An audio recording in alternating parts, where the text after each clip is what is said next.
Queridos amigos, que a paz de Jesus esteja com todos. Estamos aqui para dar continuidade aos nossos estudos da obra Vida Plena, da nossa irmã Joana de Ângeles, psicografia do nosso irmão Divaldo Pereira Franco. Então, unidos, nós vamos fazer o caminho das aflições. Vamos entender vários aspectos que a nossa irmã Joana de Ângeles nos apresenta e nos explica, né, como é que nós acarretamos essas aflições para o nosso trânsito do berço ao túmulo. O que é que nós fazemos? Como é que nós agimos para que as aflições continuadamente nos visitem?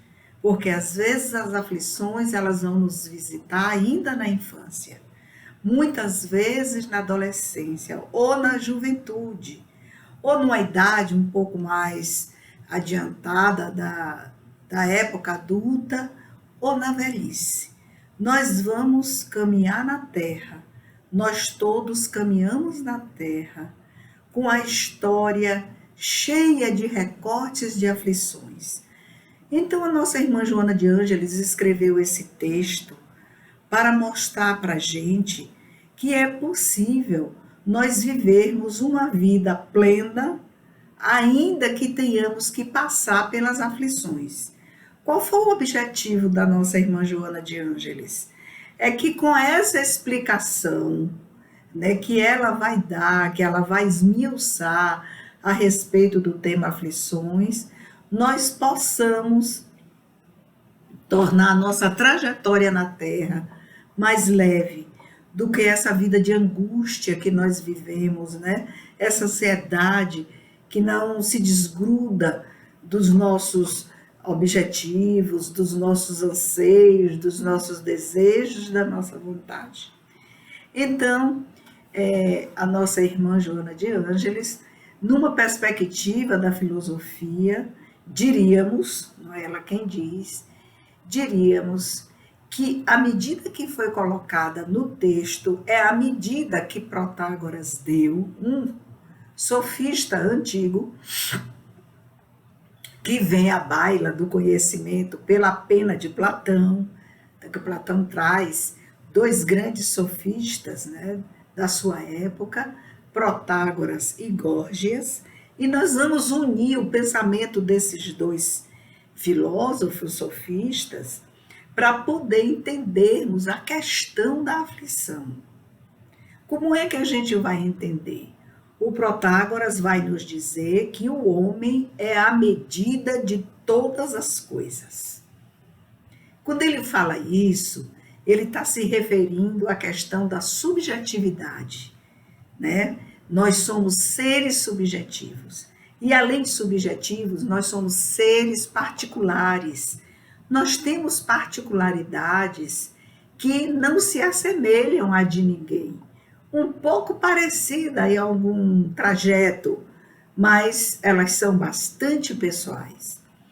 E nesse trajeto do pensamento de Protágoras, nós vamos ver que ele pregava que tudo é relativo, né?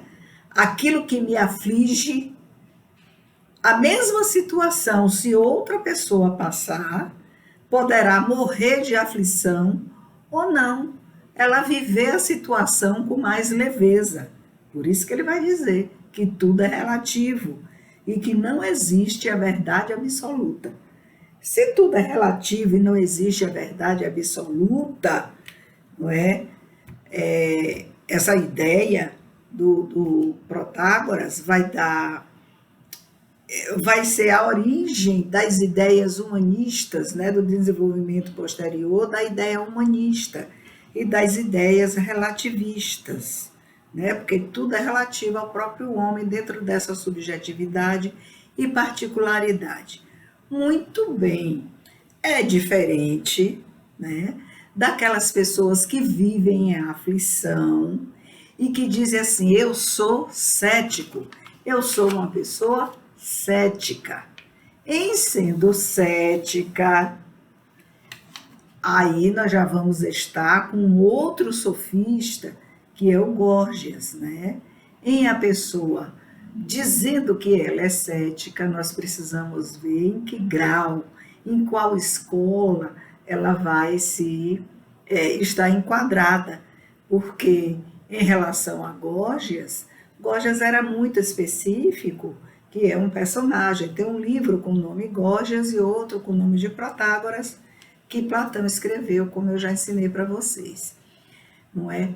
E então nós vamos ver o seguinte: quando eu digo eu sou cético, o que interessa saber é, ótimo, você é cético, e como é que você vive as aflições da vida? Como você vive? Então a Joana de Ângeles ela vai nos ajudar a compreender, não é, esses pontos de vista que nós escolhemos para a nossa experiência aqui na Terra, e vamos do nascer ao morrer defendendo esses pontos de vista. Mas a gente precisa ver que o Górgias, ele disse que tudo se resolve na natureza, né? A figura de Deus era inexistente naquela época, porque nós estamos falando de 600 anos por aí antes de Jesus. Porém, a ideia de Deus, ela já existia em alguma parte do mundo, trazida por Moisés, mas não absorvida pelo povo grego. A gente precisa deixar isso aí bem clarinho para poder a gente pensar em termos de tempo, né? Uma coisa é a história do povo grego, outra coisa é a história da ideia de Deus, que é trazido lá desde o Egito, né, com Moisés, e toda aquela trajetória que Moisés faz para, então, deixar para nós essa riqueza, essa herança divina, né, das primeiras leis, que são as leis de Deus. Só que essa ideia de Deus trazida por Moisés não avançou nas fronteiras, né, saindo do Egito até as terras, a terra prometida, né, como eles falavam, para chegar à estrutura mítica que existia na Grécia. Uma coisa é a estrutura mítica, outra coisa é a estrutura que fomentou a ideia de Deus naquela época. São épocas diferentes, culturas diferentes, estratos de pensamento, construção de pensamento diferente. Então, o Górgias, o pai dos céticos, né, pregava um ceticismo absoluto em relação à razão e à ciência. Na época dele, ele já dizia que ciência você não vai ter que acreditar, porque pregava o ceticismo absoluto, nem razão nem ciência, né? Ele dizia o seguinte, que tanto a razão como a ciência, tudo que produzia era gerado pelos sentidos. Vocês entenderam? Se tudo é gerado pelos sentidos, não há por que eu ter fé na razão e na ciência.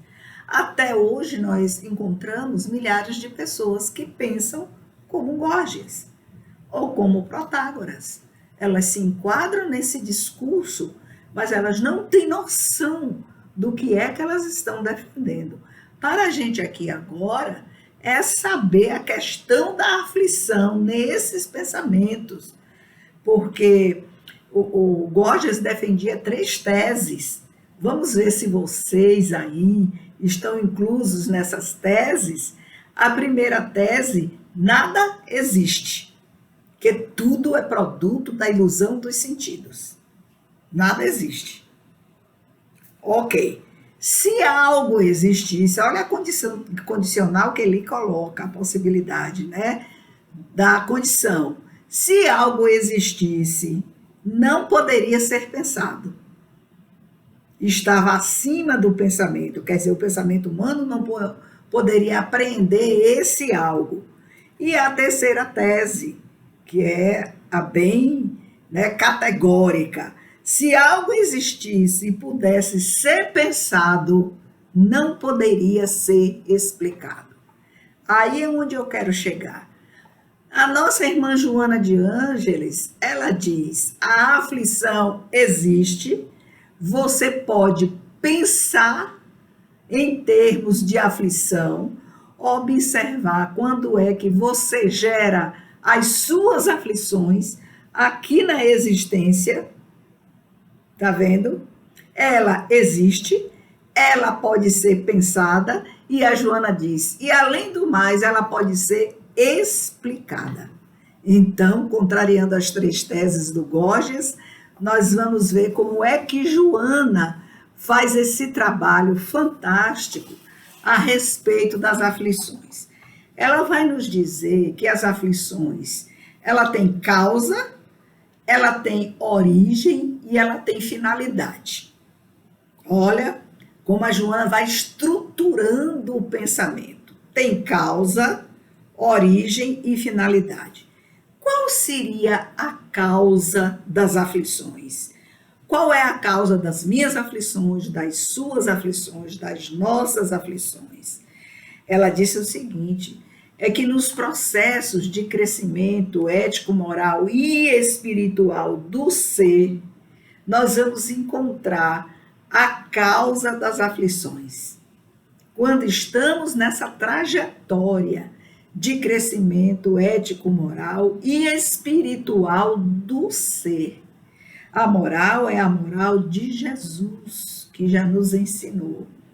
E quando a gente fala na dimensão espiritual, é a dimensão da compreensão da imortalidade e do critério de justiça que Deus usa, que é oportunizar que nós renasçamos novamente para retificar erros do passado, criar novas condições para o nosso melhoramento espiritual. Então, tem uma causa. Mas qual é a origem das aflições? A nascente das aflições? Como essas aflições se iniciaram em nossa existência? A Joana vai dizer, ela tem duas origens. Uma está em nossas vidas pretéritas. Olha aí a questão da reencarnação, do nascer de novo. Uma está em nossas vidas pretéritas, quando infringimos a lei de amor e caridade. E a outra, a origem está nessa mesma existência. Ora, a causa que está em vidas pretéritas, nós não temos uma consciência real, total, absoluta sobre elas. Porque o esquecimento, quando nós vamos nascer de novo, nos ajuda, né, um processo que nos socorre para possibilitar que as inúmeras situações da existência que ocorrem, que poderia dar uma origem a uma aflição, nós já podemos pensar, né? E vamos dizer, a aflição existe sim, porque eu já passei por muitas aflições, não vamos ser como Gorgias, né? Ela existe sim, ela pode ser pensada e ela pode ser explicada. Olha aí. Quando ela diz que tem resultado, nós vimos causa, vimos origem e o resultado. Que resultado é esse que a nossa irmã Joana de Ângeles vai se reportar aí na questão das aflições, que está no capítulo 9? Ela diz que o resultado são as insatisfações que nós sentimos no dia a dia de nossa existência. E que esse resultado nós só vamos poder acessar com a reflexão. A gente precisa analisar o nosso dia. As coisas não saíram como eu gostaria que tivesse saído. E aí eu vou me sentir insatisfeito. Eu vou me sentir insatisfeito e vou abraçar alguma perspectiva de ponto de vista, né? Então, eu fui frustrado no que eu me organizei, planejei para realizar naquele dia. Ou eu fui frustrado por situações que eu não imaginei, mas que ocorreram, ou eu fui frustrado porque da forma que eu pensei, a situação ocorreu de um modo diverso, eu não estava preparada para isso, ou preparado, e aí eu vou terminar o meu dia num alto grau de insatisfação. E a Joana vai nos lembrar que esse alto grau de insatisfação gera essas pequenas aflições do dia a dia, que juntas num bolo terminam o seu disparador da ansiedade, não é?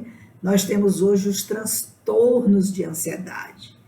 Então, a ansiedade, ela vai dar simples, de um modo simples, de ficar ansioso, quer dizer, pequenino, né? Se a gente for fazer uma contagem, você está ali com 5 quilômetros de ansiedade, mais frustração, mais 5 quilômetros, 10 quilômetros, e aí daqui a pouco a gente já está a 200 quilômetros por hora, e se nós mantivermos em nossa existência esse grau de ansiedade, termina virando um transtorno, porque vira uma marca, né, em nossa forma de agir, em nossa forma de sentir, porque são as ocorrências do dia a dia, né, que vão criar esse resultado de insatisfação na pessoa. O que a Joana nos orienta, então? Qual seria a nossa solução?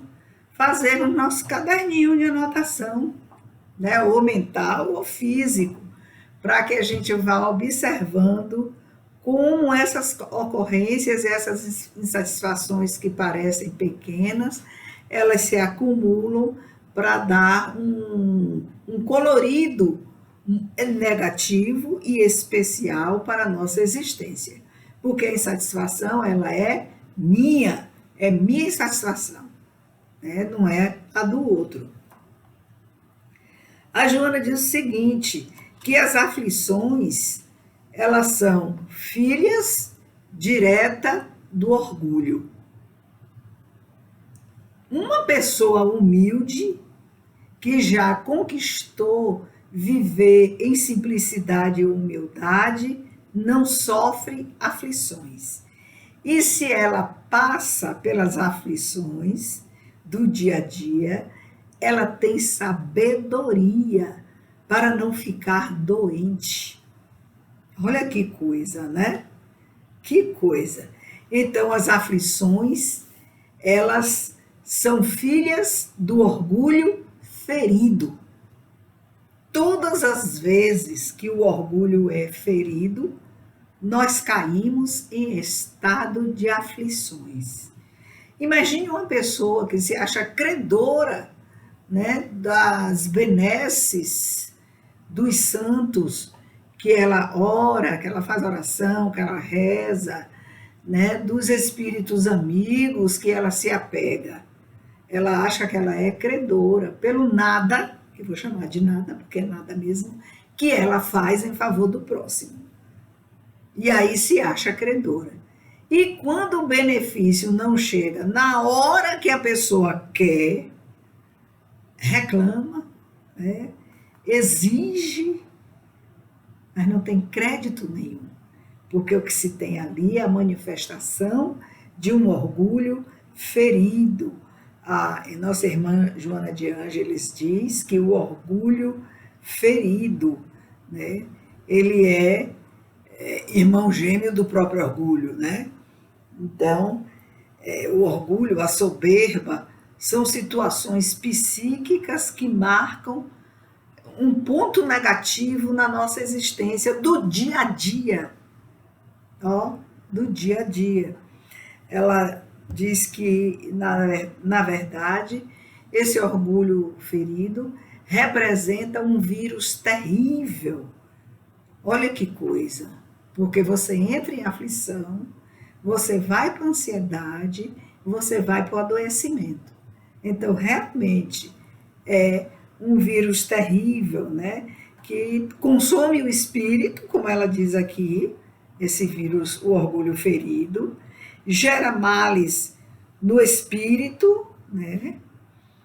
E porque vai gerando clichês, esses clichês que são pensamentos recorrentes, por exemplo, eu mereço. A gente ouve tanto e lê tanto isso, mas você merece essa viagem, você merece isso, você merece aquilo. São clichês, né, que vão colocar na pessoa que recebe o elogio a ideia de merecimento num lugar no lugar do orgulho, no lugar da soberba. Será que a gente merece? O que a gente merece como espírito imortais que somos nessa trajetória que nós estamos vivendo aí, vivendo todas as questões das aflições? Aflições que nós vivenciamos, que foram causadas por erros de outras existências e que nós precisamos reparar. A gente tem explicado para vocês que toda existência é precedida de uma porção de erro e acerto da vida anterior, que por sua vez da anterior, da anterior, da anterior. Então não existe apagamento de memória da existência anterior 100% absoluta. Porções do que fizemos de acerto e desacerto migra para a próxima personalidade e fica ali hibernando o estado latente, à espera que ocorrência semelhante surja, né? E eu fico pensando assim, os benfeitores espirituais, fico ali à espera de ver a nossa reação. Como será que esta pessoa que eu amo vai reagir, como vai se comportar, né, nesse momento que essa aflição surge? Se for uma pessoa simples, como eu já lhe disse, já tiver alcançado, né, já disse para vocês todos e para mim especialmente, já tiver alcançado esse estado de simplicidade e humildade, certamente vai tirar de letra, como a gente diz, né? Isso aí é uma questão que ela vai tirar de letra, que ele vai tirar de letra, porque a gente sabe que a pessoa está preparada para viver aquilo. E quando a pessoa não tem preparo nenhum, a Joana vai dizer, não tem porque não quis ter, porque não quis se esforçar, porque sempre está no lugar de esperar que alguém lhe dê.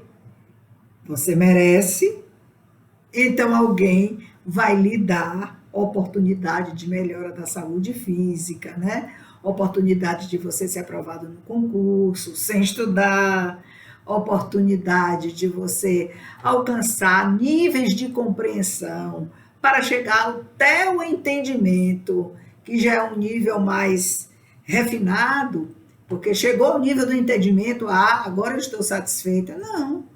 Quando você chega no nível, ali é o ponto de partida para, digamos assim, 1000 quilômetros caminhando naquele nível. Depois você vai passar por outras aflições para ver se é aprovado. São as provas da vida, né? Além das provas, a gente ainda tem que pagar os desacertos. Então, a Joana vai dizer que as aflições sempre estarão na história de nossas vidas. O que é importante? O importante é como nós vamos enfrentá-la. E a Joana vai falar que para isso a gente precisa aprender a fazer o autoexame, examinar as ocorrências do dia a dia, aprender a dilatar a consciência. O autoexame das situações nos ajuda a dilatar a consciência. Se, somente se, nós não entrarmos numa situação de revolta, porque entendemos que merecemos. Porque a gente termina indo ir lá para o orgulho, ferido, para a soberba, mas eu mereço. E aí a gente perde as grandes oportunidades, né, de crescer eticamente, moralmente e espiritualmente. E o que é que a gente faz? a gente abandona as lições de Jesus. Quando a gente quer se perder, o que é que a gente faz?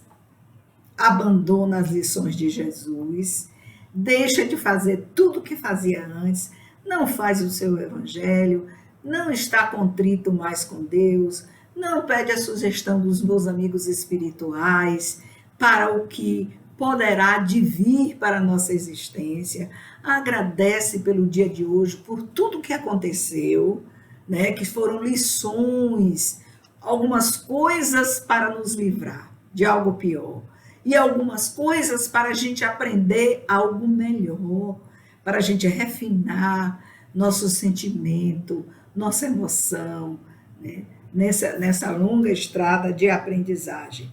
A Joana diz que a gente precisa aprender a analisar o nosso processo existencial. O nosso processo existencial. A pergunta aqui é: qual é o meu processo existencial? Como é que eu estou vivendo essas ocorrências do dia a dia? Como é que está acontecendo isso tudo? Qual é a finalidade dessas intercorrências diárias? Tem uma finalidade, né? E a finalidade sempre é para o nosso crescimento moral, espiritual e ético, né? E a gente precisa também pensar nas razões que determinam os acontecimentos que sucedem. Por exemplo, se a pessoa vai dirigir bebendo, encontra rapidinho a razão.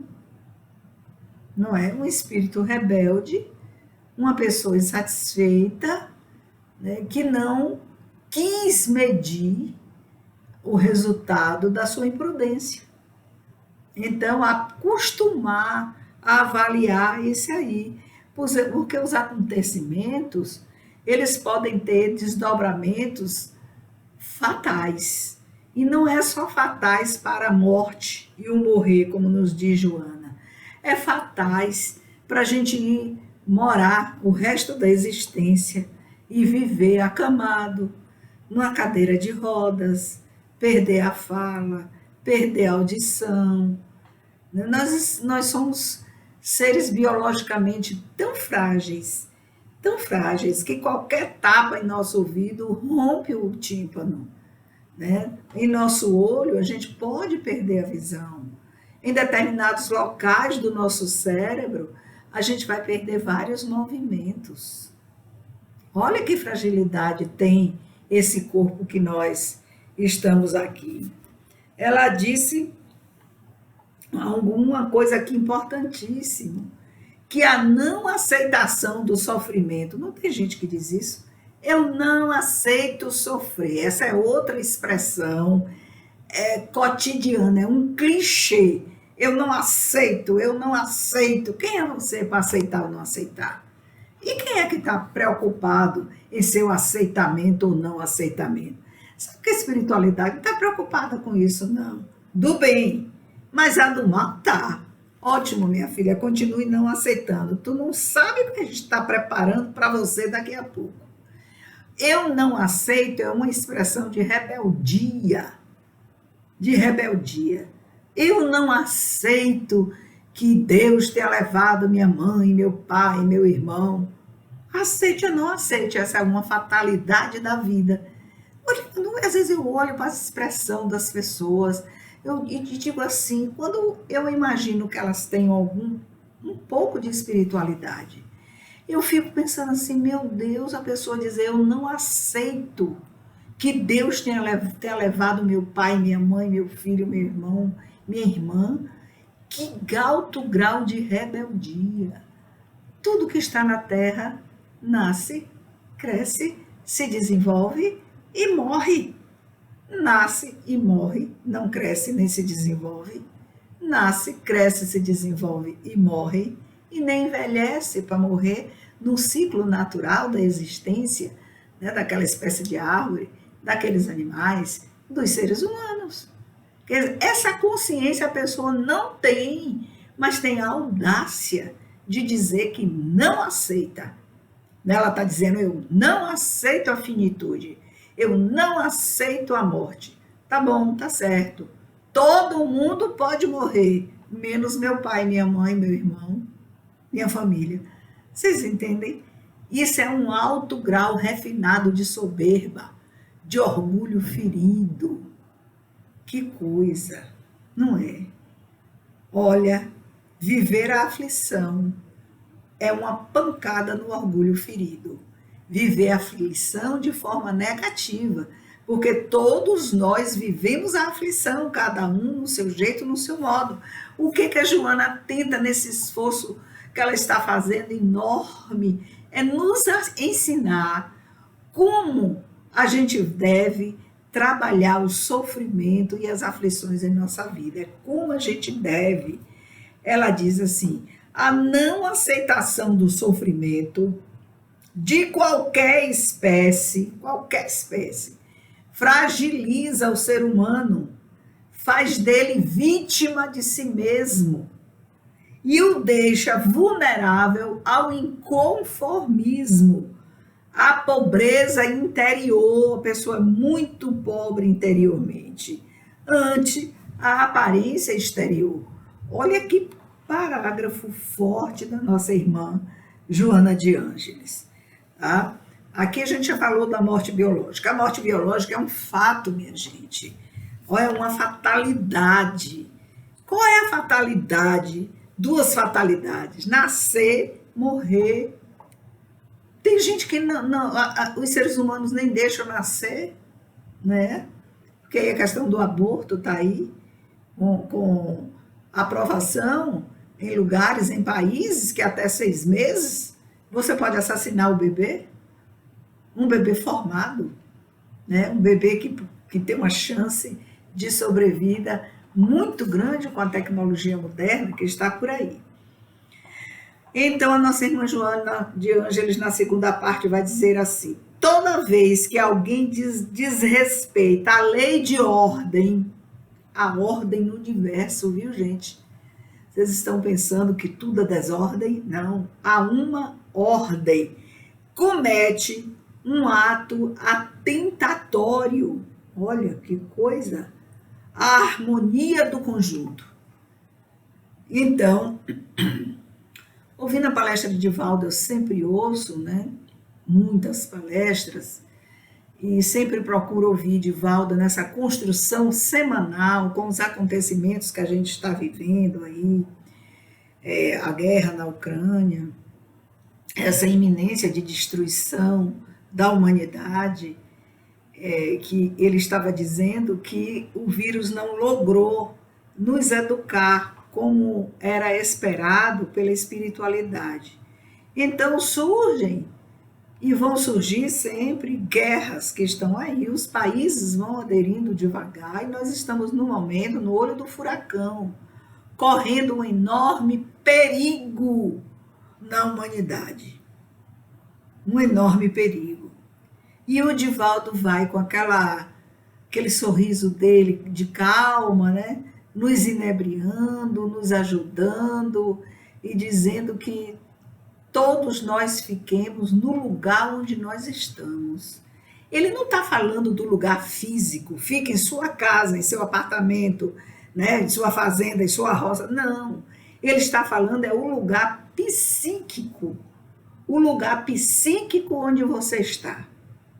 Continue realizando os seus afazeres, ligado sempre à ideia da superioridade moral daqueles espíritos que nos ajudam, porque nada nem ninguém está em abandono. Há uma ordem cósmica, divina, superior que rege todos os planetas, todos os sistemas solares, todas as galáxias. Portanto, rege o universo. Isso nos dá paz. Né? Eu fico em paz quando eu ouço isso. E o Divaldo disse algo mais grave, que essa agressividade que leva o mundo, né, a deflagrar vírus, doenças de toda espécie, a deflagrar a guerra, essa agressividade é um pouco da minha agressividade, da sua agressividade, da nossa agressividade. Então, nós estamos juntos na produção dessa agressividade que enfrenta a desordem, porque fere a lei de ordem. Olhe que coisa.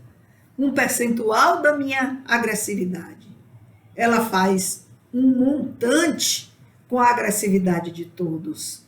E a agressividade do planeta Terra termina gerando essas guerras intermináveis, esses momentos muito tristes pelos quais passamos. E a Joana vai dizer que esses renascimentos expiatórios que a gente revive, né? Todos nós temos renascimentos expiatórios para pagar erros do passado.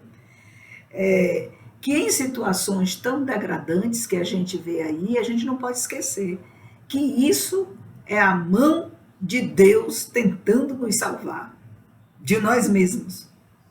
Olha que coisa, que é a justiça divina plasmando na pessoa a recuperação dos delitos de outrora ou dessa própria existência. É muito forte isso, muito forte, né? Então a nossa irmã Joana de Ângeles diz que a gente precisa avaliar o somatório não só de ansiedade, mas os níveis de angústia que nós vivemos. Milhares de pessoas vivem num nível de angústia tão alto, né? E a angústia está na ansiedade. A ansiedade, ela é um dos pilares da angústia, que elas não saem desse estado mórbido de ser e de viver. Tudo vira uma ansiedade. Por que tudo vira uma ansiedade? Por que eu sou tão ansioso? Porque você se frustra. Todas as vezes que você se frustra, olhe, a gente vai aí para as causas, não vai? Quando a gente vai para a causa das aflições, a gente vai lá. A gente se frustra porque não tem coragem de enfrentar esses momentos pensando que as dificuldades, elas fazem parte de nosso crescimento espiritual. Aqui agora, vou ver como é que eu vou me comportar aqui agora. Mas é comportar de verdade, não é para os outros não, né? Porque nossos anjos guardiães, os espíritos bons, como os maus, sabem muito bem quem somos nós. Então não adianta aqui eleger máscaras de bonzinho, porque não vai colar. Não cola não, viu, gente? Não cola, tá? A Joana de Ângeles diz que esse processo de crescimento, né, de progresso ético-moral, é de cada um quem vai no seu esforço. E aí a gente lembra lá do Protágoras, o homem é a medida de todas as coisas. Qual é a sua medida? Você é a medida da sua ansiedade, você é a medida da sua angústia, você é a medida das suas aflições. E agora, como é que você vai sair disso?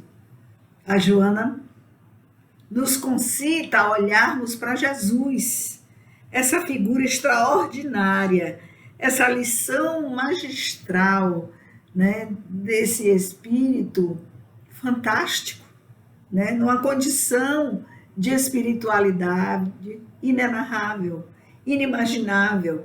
Ela chama Jesus do Senhor das Estrelas. Olha que lindo, do excelente Filho de Deus, o Senhor das Estrelas, o excelente Filho de Deus, fez esse sacrifício enorme, o sacrifício de um mestre que ama seus filhos, seus alunos como filhos, né?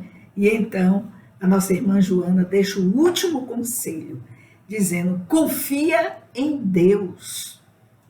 Nós vamos descobrir todo dia que nossa confiança em Deus é mais ficção do que confiança, é mais vontade do que desejo. ou muito desejo. O desejo é inconsciente, a vontade é consciente. Então, vamos dilatar essa vontade para que o nosso desejo ele extrapole das condições de vidas pretéritas, quando nós somos mortos em nome de Deus pelas inúmeras guerras religiosas, quando nossas famílias foram trucidadas em nome de Deus, né, nesses encontros horríveis, aberrantes da história da humanidade, e guardamos no fundo da nossa inconsciência, e nosso inconsciente profundo, né, resquícios primários tão fortes, né, que alimentam as nossas atitudes aqui na Terra em forma de negação. A Joana disse que a gente precisa migrar esses conteúdos para a parte da vontade, para a parte da dilatação da consciência. Confia em Deus. Olha o recado dela para nós terminarmos. E deixa-te atingir pelas aflições. Não reclame, eu não mereço. Não as valorizando demais. A gente valoriza demais as aflições. Demais. Eu saio para resolver uma coisa, não consigo resolver. Aí eu começo a valorizar essa aflição que me toma, porque eu não consegui realizar o que eu queria, não é? Avança passo a passo. Passo a passo, minha gente, é dia a dia. Olhe, amanhã, olha as ocorrências durante a manhã. Aí vem as ocorrências durante a tarde. E ainda tem o período da noite. E para aqueles que precisam ainda trabalhar na madrugada, estão submetidos também aos mesmos intercursos das aflições. É diuturna, né? E ela vai dizer que se nós aprendermos a dividir o nosso dia, né, pela manhã, pela tarde, pela noite, observando as aflições que nos surgem e dando bem menos importância a elas, mas pelo contrário, usando a razão para analisá-las, para avaliá-las, e não agindo como uma criança infantil, né, que eu não quero esse brinquedo, eu quero aquele outro, eu não quero, jogo no chão e quebro, porque não fui atendido. Se a gente fizer esse exercício, a nossa irmã Joana de Ângeles, ela diz que nós vamos descobrir horizontes infinitos de beleza. Que coisa! Que estão aguardando por todos nós, depois que nós então conseguirmos avançar durante esses momentos de aflições que nós vivemos. Então ela diz que a gente precisa aprender a autolapidação. Porque todas as vezes que nós vencermos alguma aflição, a gente ora e agradece. Ora e agradece, porque nós ouvimos a inspiração dos bons amigos. A maioria das vezes não ouvimos. Nós abandonamos tudo e ainda queremos as benesses. E ela diz que toda aflição vencida se transforma, né, num diamante fulgurante para a nossa vida. E assim a gente vai avançando no dia a dia da nossa existência, uma existência após outra, de modo que a gente não estacione, né, naqueles males que nós já realizamos e que a gente consiga avançar, sempre avançar. Olha, quando chegar ao mundo espiritual, aqui eu não consegui, mas aqui eu já consegui. Então, aprimorar o que já conseguiu e aprender a avançar no que ficou emperrado. Isso é trabalho diário, é trabalho do dia a dia. Então, que Jesus, em sua infinita misericórdia, nos encha de bênçãos. Pai nosso que estás nos céus, ilumina nossa mente, nosso querer, nosso coração, nossa vontade, para que a gente possa prosseguir, entendendo, amando e compreendendo todas as aflições do nosso dia a dia. Que assim seja.